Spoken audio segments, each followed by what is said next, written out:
Well, this is a much sadder video than the previous two. I haven't really lived up to my namesake as the cranky SF Giants fan, but here you are going to see why I'm the cranky SF Giants fan. Today's game was terrible, and I still stand by what I believe. Unfortunately, I do believe we are going to lose this series. I don't want to believe it. I certainly hope that the boys in orange and black could prove me wrong here, but I think we've just witnessed the big turning point of the series. We had a shot to get through the Nationals, and now we are facing, I guess I should have realized that it was going to be tough. I guess I always assumed we were going to win this game because I thought, well, this would be the one game that I thought we would be favored to win. The one game I thought we could win was with Bumgarner. I didn't think we were going to win with PV. Hudson, I think, maybe I did think we could win. So it's not like I didn't think we could split, but we really needed to come away with a victory in this one, and we failed. And it's going to be an uphill battle, believe it or not. I can see sort of the slow motion train wreck happening here. And, I wish there was something I could do. At this point, I think the only thing that's going to stop the slow motion train wreck from happening is if the Washington Nationals plane crashes on the way back to Washington, because I can pretty much guarantee you they're not going to win tomorrow. It's sorry to say, but every single number in the book is going against the Giants for tomorrow's game. And anyway, I won't go that far yet. That's for the preview. But let's just go over today's game. Very disappointing game. Blanco continues to struggle. As I've mentioned, he is not a great hitter in the leadoff role. I would hope that Bochy will consider something else for tomorrow. Now, there is a chance he could be somewhat successful tomorrow because he's going against Gio Gonzalez. But anyway, I keep wanting to go forward to that next game because I hate to dwell on such an ugly game. But let's just go over the game as it was. Yeah, Blanco did nothing today. And, unsurprisingly, Fister doesn't give up a lot of walks. And Blanco has not been hitting since the playoffs started. He didn't hit in the Pirates game, and he hasn't been hitting in the Nationals against the Nationals either. And he really is not a leadoff hitter. I don't know what it is. Maybe that's too much pressure for him. He managed to at least do the minimum in that first game against the Nationals, although he didn't score any runs. But, he's just not getting the job done, and we've known he can't get the job done ever since Pagan went out. If I had my way, I think I'd see Gary Brown probably in center tomorrow, Pagan in left, and I would lead off Gary Brown. And I know that sounds crazy, but obviously what we have now is not working. The other option would be to play Blanco in center and start Belton left. And that would be, I think, just fine. I could go with that also. Belton left, Posey at first, and Susak behind the plate. I don't think that Posey was really particularly effective today. No, yeah, and, after a game in which he'd caught 18 innings, the guy needs a break, I think. So why not take this opportunity?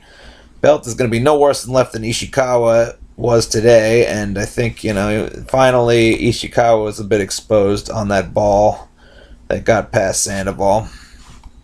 Thanks to Bumgarner's errant throw, no fault of Sandoval. That throw was really horrid. I wonder how Bumgarner could have made such a terrible throw.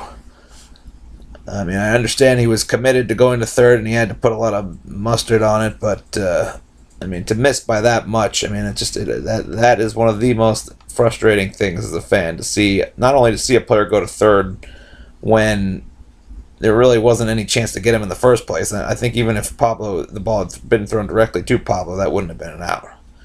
So, not only was it a bad decision to start with, but then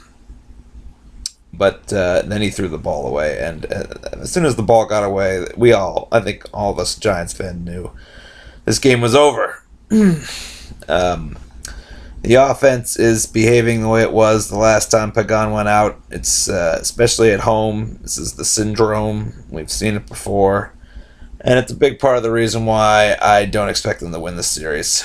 You got to have an offense to win the series. And once we get into this mode of not hitting, it usually lasts longer than just a game or two. It usually goes on and on.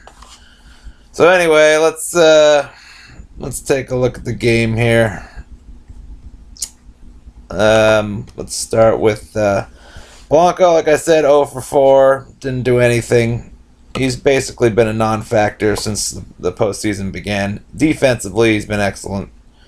But really is not, he's not a top-of-the-order hitter. He's proven over and over again when you move him down in the order, he hits.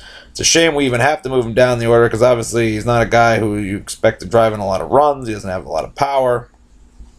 But if we're going to get anything out of him, it's going to be in the 7 or 8 spot in the lineup. And he has contributed down there before. Panic really surprised me today. I was expecting at least 1 hit, more like 2 out of him. And his... I don't know, maybe Fister was on. Fister looked pretty good. I know that Mike Krukow, he's usually pretty good at spotting whether a pitcher has his best stuff, and I think that he'd said that Fister was getting the ball up a little bit, so I don't exactly know, Fister's been tough against us in the last 3 appearances that we've seen him. We haven't really, I think we beat him in at least the last 3 appearances in AT&T. I think we beat him in Washington, but I think it's tough when you have a guy like that who relies on movement and precision control, because it takes out the ability of Blanco to get a walk and Panic to get a walk. And when pitchers get aggressive and start going after the Giants, a lot of times I feel like they it's tough, You've got to be somewhat aggressive in order to make contact, but at the same time, you don't get a chance to wait for your pitch also. So I think you had guys that were trying to be aggressive, but wasn't a lot of hard contact made. I'm sure Fister, he pitched very well. You got to give him credit. 4 hits, 3 walks. It's actually surprising he even gave up that many walks, because he's usually even better than that control wise. And he's a great pitcher, and he's had a great year. I don't think, he was as unhittable as the Giants made him look today. But, I had really expected them to at least put a run across by the 5th or 6th inning. But it was becoming clear by the time they, by the time they couldn't score in like the 6th, 7th inning, I had a feeling it was just going to be one of those games. And fortunately, my suspicions were confirmed. So, yeah, Panic did nothing. Surprising. He's been great so far. Maybe not in the last 2 games. He's in a bit of a slump. We're going to need more out of him if we're going to have any chance of success. Posey 1 for 4. I think a lot of that was because he was tired after the 18-inning game. He had a day to rest, but I don't know. Maybe just... I don't think his numbers were that great against Fister, particularly. I wasn't expecting him to be great. Sandoval was 2 for 4, but with nobody on base in front of him, he didn't have a chance of driving any runs. He did what he needed to do. Certainly, you got to give Pablo credit. He was one of the few guys who seemed to have Fister figured out. Pence continues to really be mostly a non-factor. I mean, he hasn't driven in any runs. He hasn't hit any home runs. I'd really like to see him bust out a little bit, and it's a shame, ever since he's hit this slump in September, he's really done very little to help the team. He's been kind of a dead spot in the lineup where, we're used to him contributing a lot more. So people are talking about moving him up in the lineup tomorrow, but I'll get to that later in the next video. Belt continues to swing the hot bat. 2 for 3 with a walk. He did everything he could possibly do. I would have liked to see another home run out of him, but obviously you can never expect that. I know the wind was blowing out to right field at one point, and I was really hoping he'd try to get a ball in the air, but I was glad that he kept his roll going. Crawford 0 for 3. He had an RBI, pretty much meaningless RBI. I think he was trying to hit a home run by the end of the game there, and just hit a sac fly. It was better than nothing, but not a great game for Crawford. And not a great game for Ishikawa, especially not a great game for Ishikawa. I really would have liked to have seen somebody other than Ishikawa, although, I guess his stats against Pfister were not bad, so I suppose it makes perfect sense that they started him. But this is really where we got exposed. This is where our lack of 3 solid outfielders really came back to bite us. It's not his fault the ball got thrown away, but he allowed a second run to score. I think if a better left fielder would have played that ball better and fired down the. I think Harper was the second runner to score from the wild throw. So it didn't seem like he really played the carom. It wasn't really bad defense so much as just a lack of experience with the position. And you had to expect that at some point he was going to show his lack of experience in left field. Nice throw, though, from Ishikawa. I'll give him that. And then Bumgarner, he took the walk. That was nice. But he didn't come through with the bases loaded. Obviously, he's a pitcher. You can't expect too much out of him. But it always seems like, I don't know, I guess in the postseason so far he hasn't done anything with the bat. I think a big part of the reason for that is, with the pitcher Pfister, I think we would have had a real good shot if it had been Strasburg, believe it or not. Maybe even Zimmerman. Because Bumgarner, he hits the fastball. That's what he's good at. But I think Pfister was just too tricky for him. I don't think Bumgarner is good at hitting the off-speed pitches. That's something that he could work on as a hitter, but obviously you don't ever expect too much out of the hitter. And I kind of knew as soon as Ishikawa took the walk, I'd hoped that Ishikawa would be a little more aggressive, but at the same time, I was excited when Bumgarner came up. I had visions of another grand slam. He'd hit 2 this year, which was, I think, tied a record. So, you hope that he can come through in that situation, but yeah, not really surprising that he struck out. He is a pitcher after all. Duffy still hasn't gotten a hit in the postseason. Maybe postseason's a little too big for him. I don't know. I mean, he's only had 2 at-bats, so you can't draw too many conclusions from that. But, so far, this is another game also where I kind of wish we could have seen Morse, and I kind of wonder whether or not it was a mistake to leave Morse off the roster. We could have had, some pinch hitting help here. I mean, especially when we were down by a few runs, we needed, we could use somebody as a power threat to bring in. I think, maybe Morse isn't as much of a power threat as he was earlier in the year, but obviously he's still a large guy. He can still probably put it in the seats. And I would have liked to have seen Morse make an appearance instead of having Perez on the bench, basically not doing much. Let's see, what else can we draw from this? That's a bit for the hitters. We move on to runners in scoring position. We were 0 for 6, so the lack of ability to get clutch hits is again there. It wasn't really like there was a lot of opportunities either. 6 opportunities with runners in scoring position. I don't know what happened with Belt. He got caught stealing. That really killed that potential rally. I think that was a key moment. And I don't know if he got a bad jump or what exactly happened there, but I guess we were just trying to get something going because obviously the offense was looking pretty dead in the water. And then you got the pitching. And Bumgarner, despite his mistake, had a great game. He was matching Pfister inning per inning. In the end, it was his poor decision to go to third. I mean, if he had gone to first and gotten the out, he could have put the next runner on. They say they probably would have pinch hit Zimmerman. And Zimmerman has terrible numbers against Bumgarner, so I don't know if he would have pinch hit Zimmerman, and certainly Zimmerman is a threat regardless of his numbers against Bumgarner, but That was just, I think that was, Bumgarner showing he's still relatively young. He's not a vet. And I think he was, he took it on his shoulders. He wanted to win the game. He wanted to, he knew that we were having a hard time scoring runs, and he thought, I can't let them get 2 runners in scoring position with less than 2 outs. Because I think he knew that a run was probably going to mean the end of the game. Now, in hindsight, if he'd managed to hold them to just 1 run, we had a little bit of a rally going, and I think we would have maybe had and we ended up did score a run in the last inning. So, and Bumgarner has been shown himself capable of throwing balls in on right-handed hitters and getting them to ground out or ground into a double play.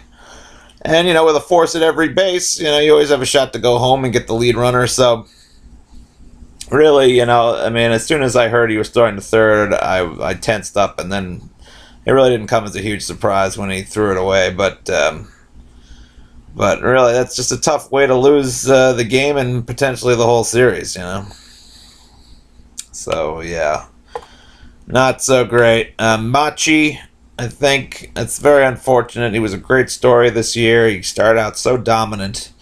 Started out being one of the more reliable members of the bullpen. And then he had his struggles, but he sort of got back on track. And, he looked really great in his first at-bat against Worth. He made Worth look pretty bad with his forkball.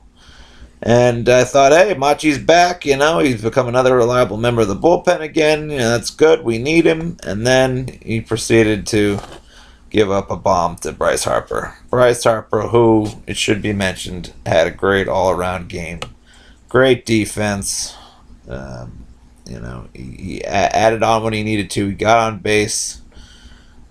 He did everything that you kind of expect from that he'll do, because he is as talented as he is. And I want to give him some credit, because in the post-game interview, he tipped his cap to Bumgarner, and he was very classy about it. And I kind of called him a hothead before, but I think he showed a lot of class in his post-game interview, and I got to give Harper credit. He's going to be a star for a long time. And I'm glad to see that he took a mature stance after the game. So I tip my cap to you, Harper. Even though I hope you lose. And then Affeldt, who pitched 1/3 of an inning. Not much to say about that. Still showing that he can be effective. So yeah, depressing game. Sort of like your worst nightmare comes back to you. I think this could be the beginning of a very ugly exit to the playoffs. I don't want to say that. I guess I'll talk more about it in the next video. But this was a real opportunity to move on. Now the Cardinals have a 2-1 lead. I do believe we have a better shot of beating the Cardinals than the Dodgers, I'd say, probably. Although you never know. The Cardinals have a lot of playoff experience, and they're certainly battle-tested, and they've been there before, so... I don't know. I see the way Kershaw and Greinke have mowed us down in the past, and think it will be hard to get any kind of a lead in that series against the Dodgers. So I guess I don't mind the idea of playing the Cardinals instead. We've beaten Wainwright before. I think we can beat him again. And I'm not as afraid of Lackey and Shelby Miller as I am of I think I'd take my chances on that one. But I really doubt we're going to get that far. The Romo hat didn't really have much of an effect today. Romo wasn't even brought in. And is a crushing defeat. You think you're going to win. You think you're going to sweep. You think you're going to move on. I know the chances were low, but this is a team that you can't give any second chances, and we've given them a second chance. And now we just have to hope against hope that somehow they're going to pull this one off. Anyway, that's pretty much it for this edition of the blog. Watch my next video to see a preview and more depressing pontification.